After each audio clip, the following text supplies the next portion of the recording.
Crunchy, crunchy, crunchy, crunchy.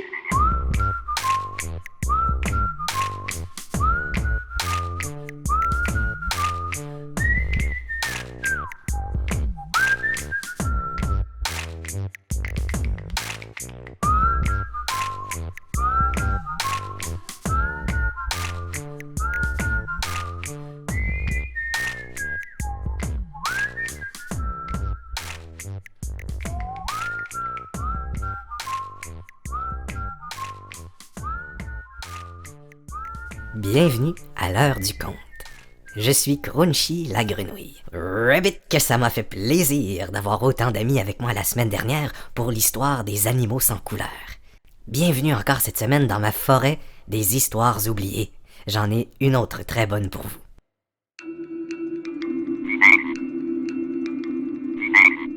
Vous vous souvenez, la semaine dernière, je vous racontais qu'à la disparition des dinosaures, les grenouilles en avaient profité pour apparaître un peu partout dans le monde. Eh bien, pas seulement dans les marais ou les milieux humides, non, il y a eu même des grenouilles arboricoles, c'est-à-dire des grenouilles des arbres. Oui, des grenouilles qui vivent dans les arbres et qui même se reproduisent dans les arbres, dans des petits nids de mousse trop mignons. Ah, j'aurais aimé être une grenouille des arbres. Et vous? Eh bien, ça m'a fait penser à une histoire.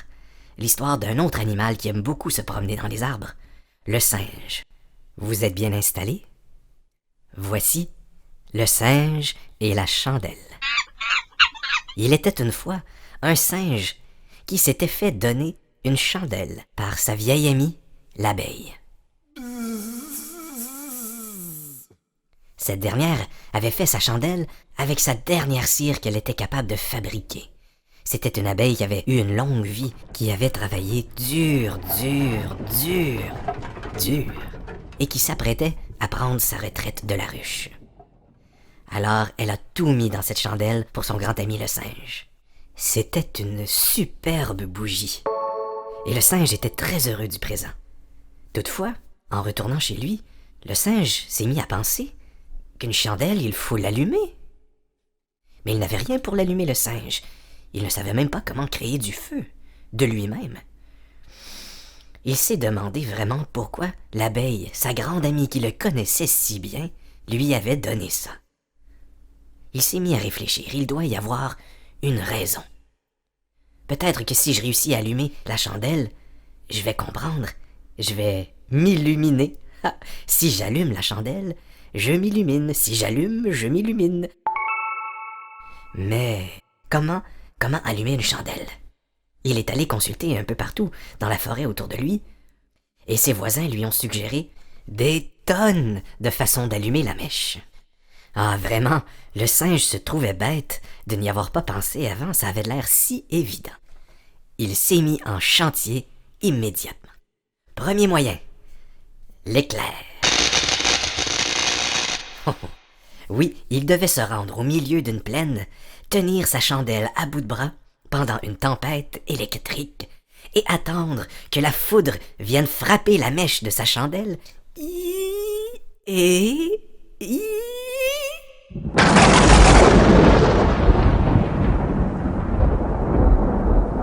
Heureusement, la foudre a frappé l'arbre un peu plus loin dans la plaine et a fait exploser l'arbre. Le singe a vu ce qui lui arriverait au prochain coup de foudre. Il a eu peur, on le comprend, et il s'est en allé essayer un autre moyen qu'un de ses voisins lui avait donné. Deuxième moyen, c'était un peu moins clair pour notre ami le singe. Son voisin semblait un peu confus en racontant une fois qu'il avait essayé de faire du feu par lui-même alors que ses parents étaient partis, se souvenait plus trop comment, il avait frotté quelque chose sur quelque chose ou quelque chose contre quelque chose ou des choses. Alors le singe est retourné chez lui. Il avait tout de même entendu le mot allumette. Ça lui disait quelque chose. Allumette. Ah, comme une allumette. Oui, j'ai déjà entendu parler de ça, une allumette. Je vais frotter ma chandelle sur une pierre. Et c'est ce qu'il a fait. Croyez-vous que ça a fonctionné? Non, très rapidement, le singe s'est rendu compte que plus il frottait, plus il perdait de sa précieuse cire, il laissait de la cire sur la pierre et il était bien loin d'allumer un incendie. Un autre truc que ses voisins lui avaient donné, c'était de cogner des pierres ensemble. Ça allait créer une étincelle.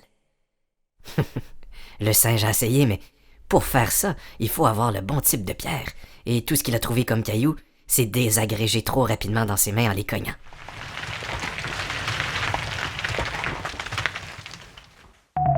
Un autre voisin lui avait suggéré de manger très épicé, et voilà, je n'irai pas plus loin sur ce moyen. Désespéré, le singe est allé voir son dernier voisin. C'était un voisin qui avait la réputation d'être un peu téméraire, un peu casse-cou, un peu... tout ça. Évidemment, la façon d'allumer la chandelle de ce voisin n'était pas tout à fait dans les cordes de notre singe. Il fallait attendre le prochain feu de brousse et approcher avec sa chandelle, tendre le bras et essayer de toucher aux flammes avec la pointe de la mèche. Est-ce que ça vous apparaît comme une bonne solution? Je pense que vous comprenez que plus on s'approche et plus la chandelle va fondre et plus le plan va échouer. Vraiment, le singe ne comprenait pas du tout comment allumer sa chandelle et pourquoi sa vieille amie l'abeille lui avait donné ce cadeau. Alors il a laissé la chandelle là et il est allé faire ce qu'il aime le mieux pour se remonter le moral, c'est-à-dire jouer au dragon. Oui, c'est un singe qui aurait aimé être un dragon. Pourquoi était-il né singe? Grimper dans les arbres, il le faisait par nécessité, mais c'était pas un grand plaisir. Lui, ce qu'il aurait voulu, c'est de pouvoir étendre ses ailes et s'envoler, et cracher du feu partout. Cracher du feu. Mais il n'était qu'un singe. Encore plus triste, il s'est mis à jouer au dragon encore plus fort, et à se croire tellement dragon, qu'il lui est venu en respirant une irrésistible envie de tousser.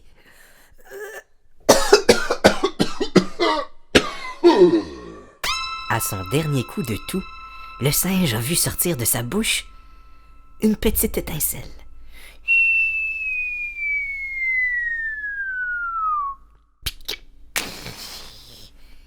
Une étincelle qui est venue se poser sur le bout de la mèche et qui a allumé la chandelle.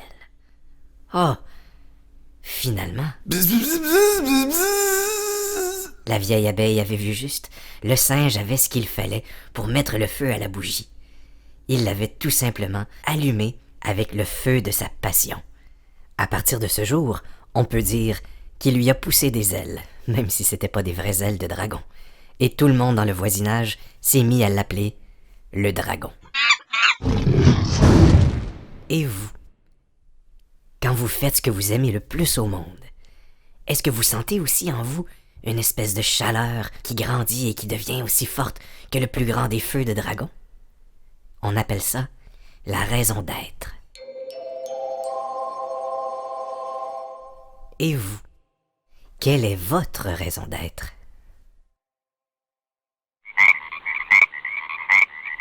C'était le singe et la chandelle. Encore une fois, les amis, je vous remercie tellement du fond de mon cœur de grenouille d'être venus dans ma forêt pour entendre mon histoire.